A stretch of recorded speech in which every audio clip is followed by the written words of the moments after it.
Welcome to everyone, and great to have the opportunity of sharing. So I don't have any slides. There's a reason why. Is basically the stories I'm going to tell you from 30 years ago when I was in Toyota. I was fortunate enough to be selected to join the Toyota team when we launched the UK operations in 1991.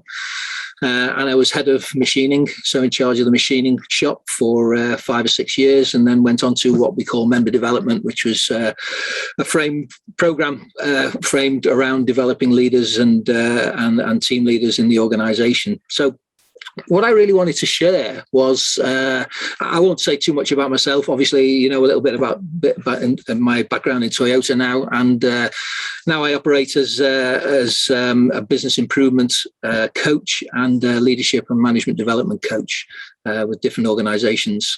So the two stories I'm going to share, if I get a chance to use the second story, I will do. But I've looked at it from a point of view of basically, it reminds me of how connected Toyota senior managers are in understanding that actually to develop the company, we have to develop the people. And I learned that quite early on in the organization. But not only that, how insightful they were in understanding how the organization operates.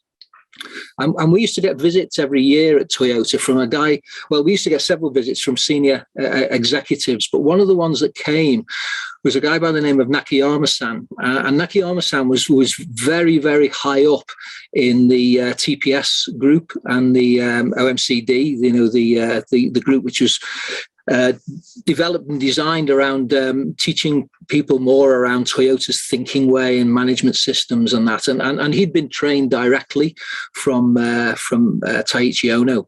And he came into the plant one time, and he was walking down the lines, and on one of the andons, an andon is not just a call for help. It also gave us information around how the line was performing and what parts of the line were running well and parts of the line that maybe needed some attention. And on the assembly line, one of the things that it would have the operational rate. You know, in other words, how it was performing as a percentage of its optimum performance of 100%, which is based on the cycle time of the line, based on the time that we run through the day and how many units had been produced. And when he was walking down the line, this was a real insight for me. He basically said, he pointed up at the andon and he said, what does it mean to be at 96% performance today? And the plant manager responded to him. I was nearby. He wasn't talking to me directly. It's just what I overheard. But basically, the plant manager said, yeah, I know we're at 96%. We're doing our best. Normally we'd be at 97%. And he said, no, you don't understand me. What are you learning if you're at 96%?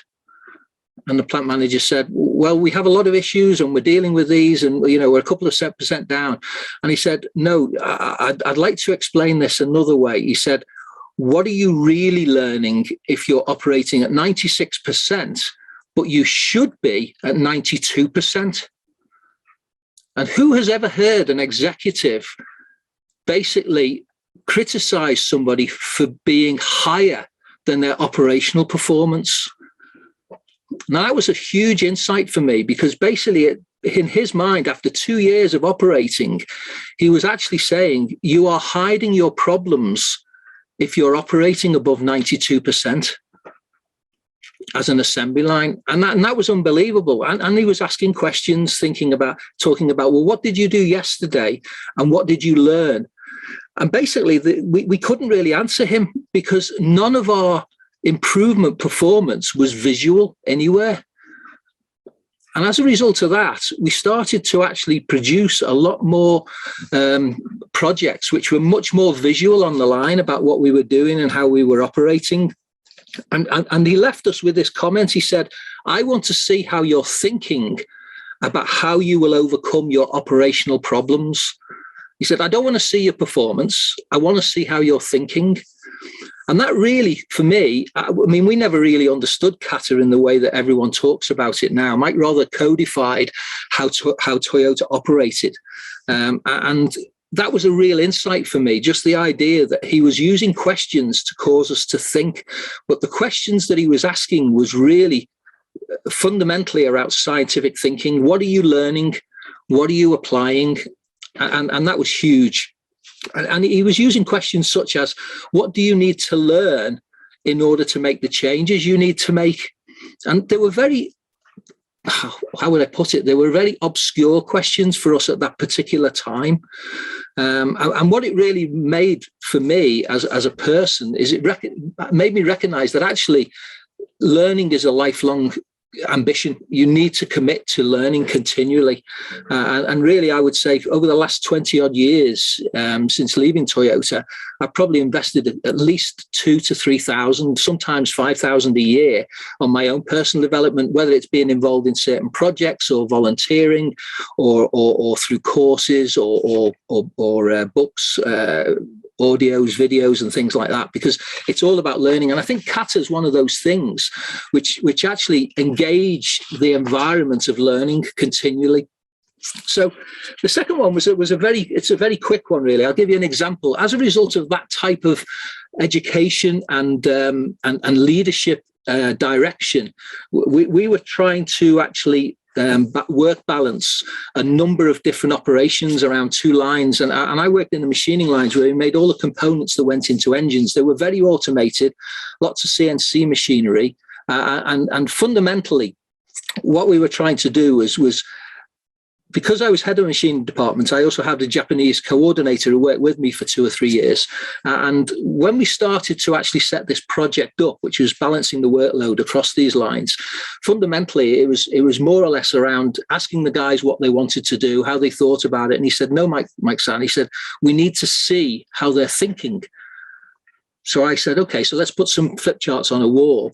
And then part of the first project, I said, okay, so what problems do we have on the lines? And he said, no, Mike-san, we need to know what the guys are trying to achieve. What is their target condition? So he was actually fundamentally directing me in a plan, do, check, act way. And so we set a target condition that we needed to remove, or not remove, but basically release one person out of the 7 people that operated on 2 lines. Now, these people operated independently. You had a cylinder block line and a conrod line, and they both operated independently. They never really crossed over on the lines. And so the idea was we wanted to carry out a series of experiments to try and help us to operate where people were not dedicated to a line, but dedicated to jobs that operated around 2 lines. So once we actually had a target condition, obviously the next thing we were talking about was okay, we need to understand the current conditions. So how are we going to do that? And one of the things that obviously we wanted the guys to do was to tell us how they did their work. Now, I sort of knew that. And to some extent, I was already guiding them and saying, well, we do it this way. And you know, the guys move between these operations and they do these quality checks. He said, no, Mike-san, please don't tell them what to do. He said, let's ask them a question. How do you do your work now? And how many steps do you take in a day? And the guys were saying, well, we don't know that. Okay, so how will you find out? And so he was pushing me to ask these questions. How will we find out how many steps? How many quality checks do you do? How long do the quality checks take? How many tool changes do you do? How long do the tool changes take? What issues do you have associated with the tool changes? And basically all that was captured. It took 4 flip charts of information, and that was the current state before we even started to look at what we could do to improve it. Now, I was frustrated as hell because for me, I just wanted to get on with making the changes, but he was pulling me back, saying, if we're going to experiment on this, we need to understand the target condition and we need to understand exactly what the current condition that we need to change and improve upon. Once we had that in mind, we didn't really use the word obstacle. We tended to say, what issues do you have, or what constraints? So in Kata now, we tend to use the word obstacle, but we were much more around, well, what constraints do we have that prevent us from actually releasing these guys from the line so that they can do some other work? And the guys captured it. They had, again, a flip chart full of line items that told us what we believed it was.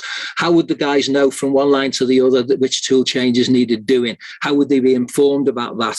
If the tool changes are taking this much, how much capacity do we have on the lines? And basically, we were looking at the working patterns and everything else.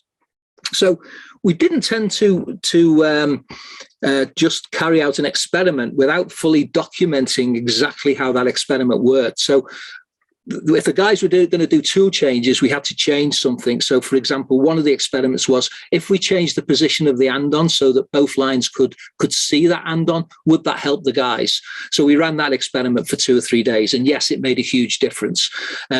How much difference did it make in terms of people's movement? Well, again, the guys had counters on, so we could actually measure how many steps they took in a day.